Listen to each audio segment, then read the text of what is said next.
government's efforts to provide a stable and predictable tax regime, the direct tax proposal in Budget 2023 may not see a big bang announcement on taxation front.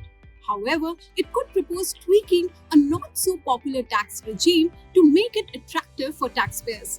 Besides, we might see some revision on imported duty items in continuation with government efforts to Make in India and Atmanirbhar Bharat initiatives. We've been given to understand that policy makers took up and deliberated 3 key tax-related items during the budget-making exercise. Industry expects that some of these might see the light of day. Here is a glimpse. From the financial year 2021, taxpayers have had the option to choose from 2 personal income tax regimes: the old and existing regime, which offers deduction and tax rebates, and the new optional tax regime, which offers concessional rates but no deduction and tax exemption. The new regime was introduced to simplify tax filing and reduce the burden, but it failed to attract taxpayers. This failure was blamed on the scheme not providing taxpayers with social security or life insurance-related tax benefits. Acting on the feedback, policymakers have been working to reinvent the new scheme. Sources tell us that the North Bloc mandarins have been considering increasing the threshold of tax-free slab from the current 2.5 lakh rupees to 5 lakh rupee. This will leave taxpayers with more disposable income and they can invest this extra money suitably. Practically, taxable income up to 5 lakh rupee is also tax-free in the optional regime. But there is a catch. In this new regime, an individual gets 7 slabs of tax rates and the highest slab rate of 30% applies when the taxable income exceeds rupees 15 lakhs. In comparison to this, in the existing regime, there are 4 slab rates and the highest slab rate of 30% applies when the taxable income exceeds rupees 10 lakhs. Despite this, the new regime could not attract many taxpayers because you have to lose many exemptions and deductions. So for the upcoming budget, my suggestion would be the government should focus on making more attractive either by reducing the tax rates or increasing the last slab of 30% after rupees 20 lakhs. Further, at least 3 deductions should be allowed in this new regime. Standard deduction of 50,000 rupees, which is allowed to an employee. Section 80C towards life insurance, children education fees, repayment of housing loan, and Section 80D for the health insurance policies. Over the last few budgets, the government has increased custom duties on finished products. This has been a key element of the government's push to incentivize local manufacturing.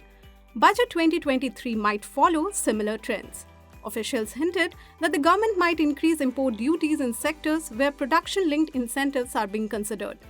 We might also see an increase in custom duties in some sectors linked with free trade agreement with India. The move intends to make these agreements more attractive to global trading partners and give the government a stronger negotiating position for such deals.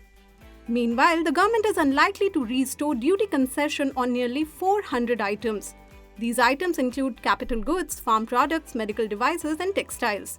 These duty concessions were removed to promote domestic industry for certain products which are subjected to export duty. The larger concern when it comes to union budget is in respect of the rate-related changes that keep happening year on year.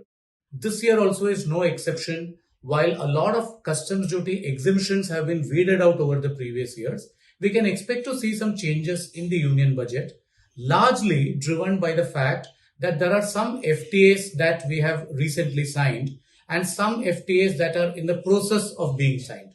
So keeping in mind the fact that the FTAs are intended to promote foreign trade from India and into India, keeping also in mind the fact that domestic self-sufficiency or Atmanirbhar Bharat is a very big thing as far as we are concerned, the focus to my mind would be in ensuring that raw materials and intermediaries are taxed at a lower rate and possibly finished goods are taxed at a higher rate. Experts contend that the current capital gains tax structure creates a tax arbitrage and makes it prone to evasion. Policymakers, however, believe this is a complicated matter and requires wider deliberation with all stakeholders. They argue that there are better platforms than the union budget for it. So rationalizing the capital gains tax structure may not be the part of Budget 2023.